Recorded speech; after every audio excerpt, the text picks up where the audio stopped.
मैं बहुत परेशान हूँ। मैं जो तुम्हारे लिए खाना लेकर आया हूँ, मेरे घर में बस आज तक का ही राशन बचा था। मुझे समझ में नहीं आ रहा मैं तुम्हें इसके बाद क्या खिलाऊंगा। सारे गांव के लोग और जानवर भूख से मर रहे हैं और ऊपर से समुद्र का पानी इतना बढ़ रहा है कि अब तो ऐसा लगने लगा है कि सारा गांव पानी में ही डूब जाएगा। बस इतनी सी बात? तुम एक बार मुझसे बात करके तो देखते। जाओ अपने घर की रसोई में देखो, वहां पर मैंने सिर्फ तुम्हारे लिए ही नहीं पूरे गांव के लिए राशन के भंडार लगाए हैं और तुम्हारी गौशाला में गांव के सभी जानवरों के लिए खाना रखा है। रामा भागता हुआ घर आता है और देखता है कि सच में उसकी रसोई में राशन और सब्जियों के भंडार लगे हुए थे। साथ में उसकी गौशाला में सारे गांव के जानवरों के लिए ढेर सारा खाना रखा है। रामा खुशी से पागल हो जाता है और अपनी माँ को इस बारे में बताता है। उसकी माँ भी ये देखकर बहुत खुश हो जाती है और जलपरी से मिलने आती है। तुम्हारा बहुत बहुत धन्यवाद, तुम साक्षात किसी देवी के रूप में आई हो, नहीं तो हम सब गांव वाले भूखे मर जाते। इस तरह से रामा गांव के कुछ जवान लड़कों को घर में बुलाकर राशन के बड़े बड़े टोकरे भरकर हर घर में राशन और सब्जियां पहुंचाता है। साथ में गांव के सभी जानवरों को चारा भी देता है, जिससे सारे गांव वाले खुश हो जाते हैं और जलपरी के दर्शन करने आते हैं। पर बारिश अभी भी नहीं रुकी थी।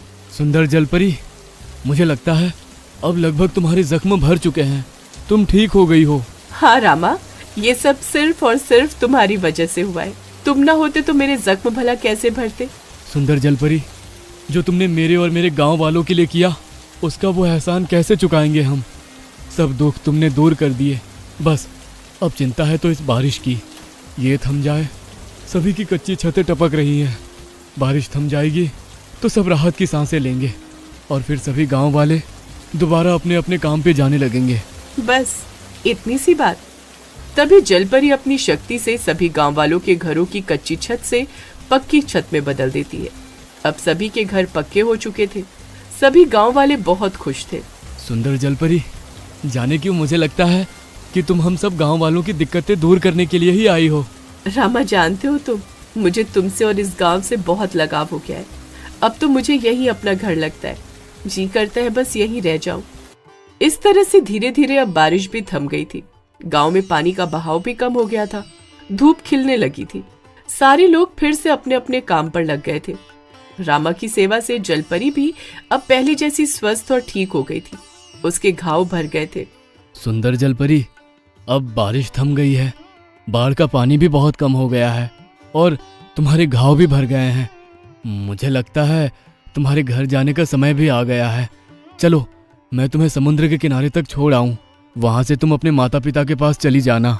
रामा के मुंह से घर जाने की बात सुनकर जलपरी बहुत उदास हो जाती है और रोने लगती है। साथ ही गांव वाले भी जलपरी के जाने पर खुश नहीं थे। समुद्र के किनारे पर जलपरी के माता पिता भी उसे लेने के लिए पहुंचे थे। न चाहते हुए भी रामा के साथ साथ सारे गांव वाले जलपरी को उसके माता पिता के साथ विदा करने के लिए आते हैं। जलपरी वापस नहीं जाना चाहती थी। वो इसी गांव को अपना घर और दुनिया समझ बैठी थी। उसे रामा से प्रेम हो गया था। जब सारे गांव वाले और रामा जलपरी को उसके माता पिता के साथ विदा करते हैं, तब सबसे अपने दिल की बात छुपाने वाला रामा दूसरी ओर मुंह फेर कर रोने लगता है।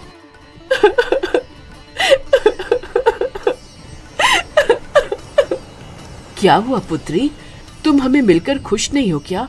क्या तुम्हें घर नहीं जाना? नहीं माँ, मैं वापस नहीं जाना चाहती। मुझे रामा से प्रेम है। मैं उसी के साथ अपना सारा जीवन बिताना चाहती हूँ। सुंदर जलपरी, मैं भी तुमसे बहुत प्रेम करता हूँ। मैं अभी तक इसीलिए चुप था क्योंकि हम दोनों का मेल नहीं हो सकता। मैं एक इंसान हूँ और तुम एक जलपरी। नहीं रामा, मैं एक इच्छाधारी जलपरी हूँ। मैं तुम्हारे साथ इंसानी रूप में रह सकती हूँ, बस उसके लिए मुझे अपना मछली रूप त्यागना होगा।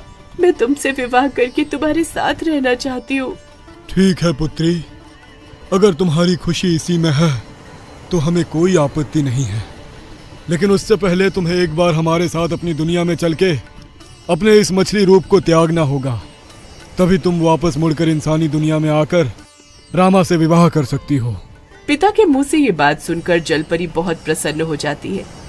रामा, तुम चिंता न करना, मैं अपने माता पिता के साथ जाकर इस रूप को त्याग कर बहुत जल्द वापस लौटकर तुम्हारे पास आ जाऊंगी। मैं तुम्हारा इंतजार करूंगा। इस तरह से रामा और जलपरी एक दूसरे के लिए बहुत खुश थे कि वो बहुत जल्द एक हो जाएंगे। जलपरी अपने माता पिता के साथ कुछ समय के लिए जाती है। रामा जलपरी का बेसब्री से इंतजार करता है और वहीं रामा के साथ साथ उसकी माँ और पूरे गांव वाले रामा के लिए बहुत खुश थे। सोना जलपरी रामा से बहुत जल्द मिलने का वादा करके अपने माता पिता के साथ अपनी दुनिया में अपने मछली रूप को त्यागने के लिए आ जाती है। लेकिन वहां अगर उसे पता चलता है कि वो अपने मछली रूप को इतनी आसानी और इतनी जल्दी नहीं त्याग सकती है। उसे अपने इस रूप को त्यागने के लिए कम से कम 9 महीने का समय लगेगा। रानी जलपरी, ये कैसे हो सकता है?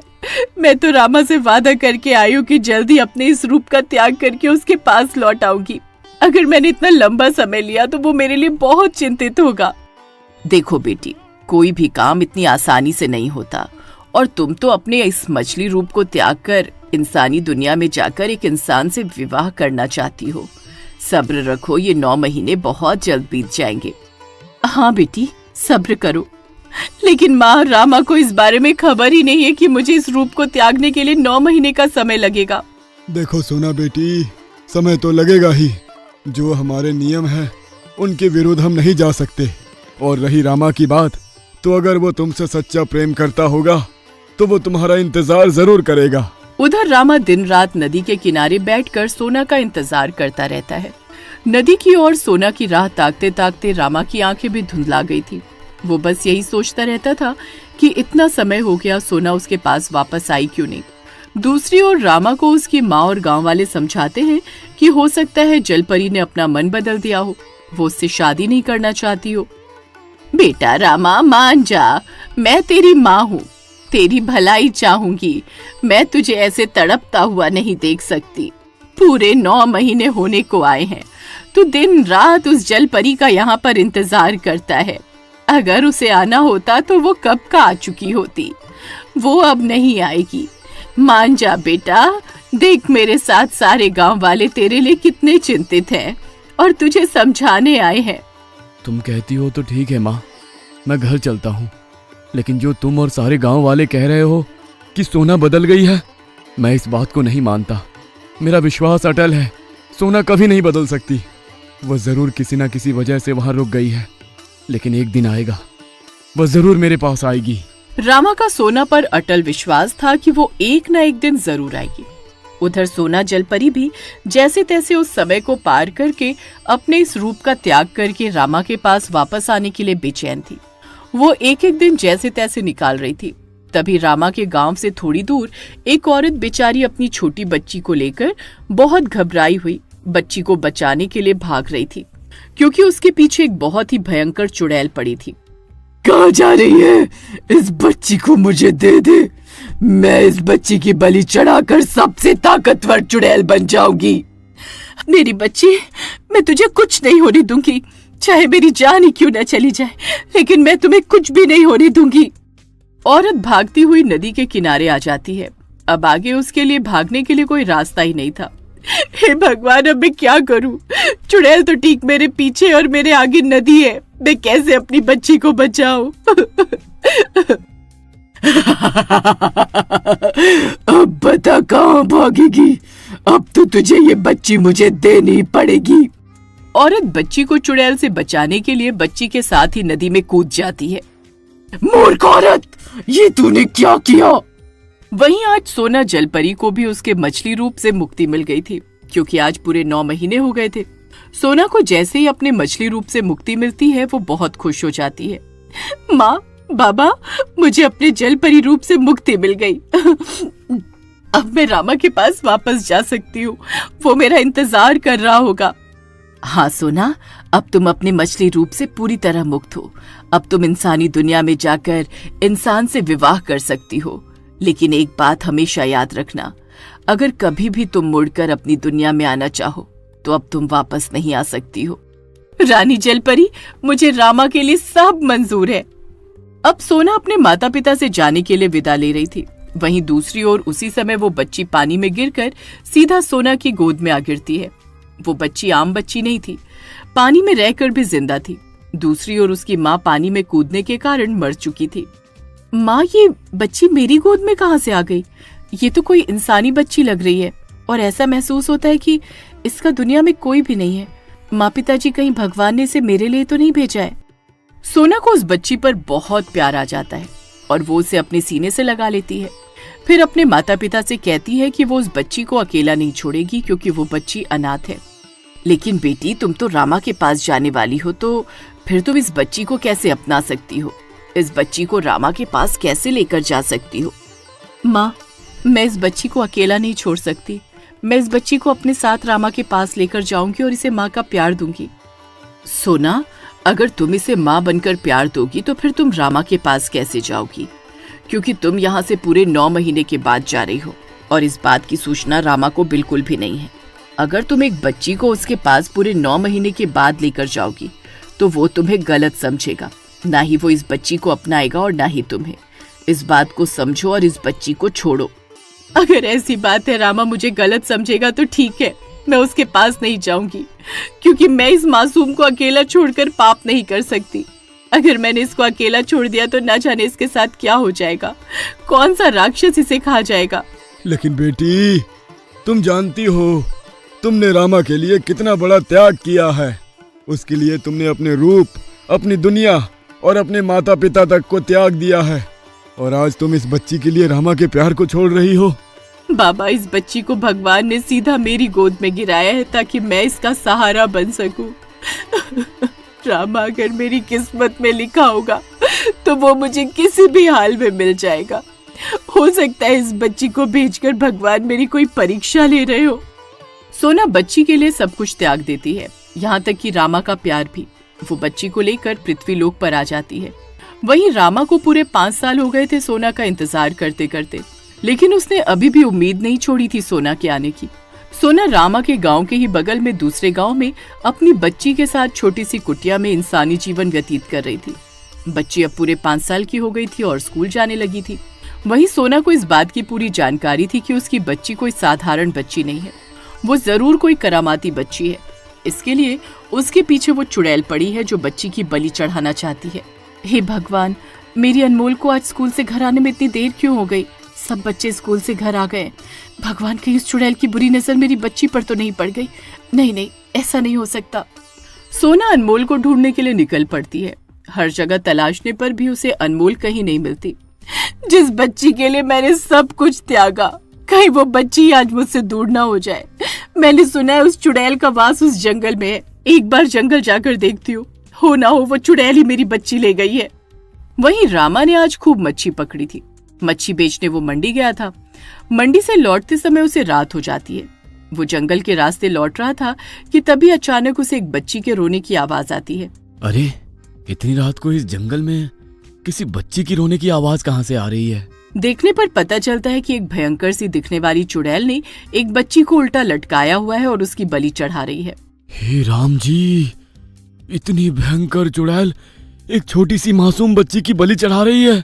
नहीं नहीं, ऐसा नहीं हो सकता। मैं इस चुड़ैल को ऐसा नहीं करने दूंगा। सुना है चुड़ैलों की शक्ति उनकी चोटी में होती है। मैं इसकी लंबी चोटी को ही काट दूंगा, फिर देखता हूँ ये कैसे इस बच्ची की बलि चढ़ाती है। माँ मुझे बचाओ। चुप कर लड़की, आज मुझे कोई नहीं रोक सकता। तेरी बलि चढ़ा के आज मैं दुनिया की सबसे ताकतवर चुड़ैल बन जाऊंगी। जैसे चुड़ैल अनमोल की गर्दन काटकर उसकी बलि चढ़ाने वाली होती है कि तभी रामा बड़ी हिम्मत करके पीछे से आकर उस चुड़ैल की चोटी पकड़ लेता है और उसकी चोटी पर मच्छी काटने वाला हथियार रख देता है। छोड़ दो इस बच्ची को, नहीं तो मैं तुम्हारी चोटी काट दूंगा। नहीं नहीं, तुम ऐसा मत करना। तुमने अगर मेरी चोटी काट दी तो मैं मर जाऊंगी। लो लो लो लो, हाँ, मैं इस बच्ची को छोड़ देती हूँ। अब तुम मेरी चोटी छोड़ दो। उसी समय वहाँ पर सोना भी अनमोल को ढूंढती हुई आ पहुँचती है। नहीं, अगर मैंने तुम्हें छोड़ दिया तो तुम फिर से कभी न कभी मौका पाकर इस बच्ची को अपना शिकार बनाओगी, इसलिए तुम्हें छोड़ना खतरे से खाली नहीं है। रामा उस हथियार से चुड़ैल की चोटी काट देता है। चोटी काटते ही चुड़ैल की चीख निकल जाती है और वो धूल बनकर हवा में उड़ जाती है। उसके बाद रामा और सोना का इतने सालों बाद आमना सामना होता है। सोना, तुम, ये तुम्हारी बच्ची है? बच्ची तो बहुत ही प्यारी है। रामा, अगर आज तुम ना होते तो चुड़ैल मेरी बच्ची की बलि चढ़ा देती। समझ में नहीं आ रहा कि तुम्हारा शुक्रिया कैसे अदा करूं। मेरा शुक्रिया अदा करने की कोई जरूरत नहीं है, लेकिन सोना, मुझे तुमसे एक बात जाननी है। तुमने मुझे धोखा क्यों दिया? सोना रामा को सारी बात बताती है कि कैसे उसे अनमोल मिली थी और किस लिए वो रामा के पास नहीं आई। सोना, क्या तुम्हें मुझ पर इतना भी यकीन नहीं था? जानती हो, पूरे 5 साल हो गए हैं तुम्हें मुझसे बिछड़े हुए, और मैंने तुम्हारा इंतजार करना अभी तक नहीं छोड़ा, इसी उम्मीद में कि तुम एक दिन आओगी। लेकिन तुमने मुझ पर एक बार भी भरोसा करना जरूरी नहीं समझा? क्या इतना कमजोर प्यार था हमारा? एक बार मेरे पास आती, मुझसे बात करती, क्या मैं तुम्हें समझता नहीं? रामा, मैं भी दिन रात तुम्हारी याद में तुम्हारे लिए तड़पी हूँ। मुझे माफ कर देना, मैंने तुम्हें गलत समझा। हाँ सोना, पर अब हम कभी अलग नहीं होंगे और हमें कोई अलग नहीं कर सकता। बस तुम मेरे साथ मेरे घर चलो, हम दोनों जल्द से जल्द शादी करेंगे, और अब से इस बच्ची की अकेली तुम ही माँ नहीं हो, अब मैं भी इसका पिता हूँ। हम दोनों इस बच्ची को पालेंगे। रामा के मुंह से ये बात सुनकर सोना बहुत खुश हो जाती है। रामा सोना और अनमोल को अपने घर ले आता है। सारे गांव वाले और रामा की माँ सोना के लौटने पर बहुत खुश थे। इसके बाद रामा और सोना की शादी हो जाती है। दोनों एक हो जाते हैं और मिलकर अनमोल को माँ और बाप का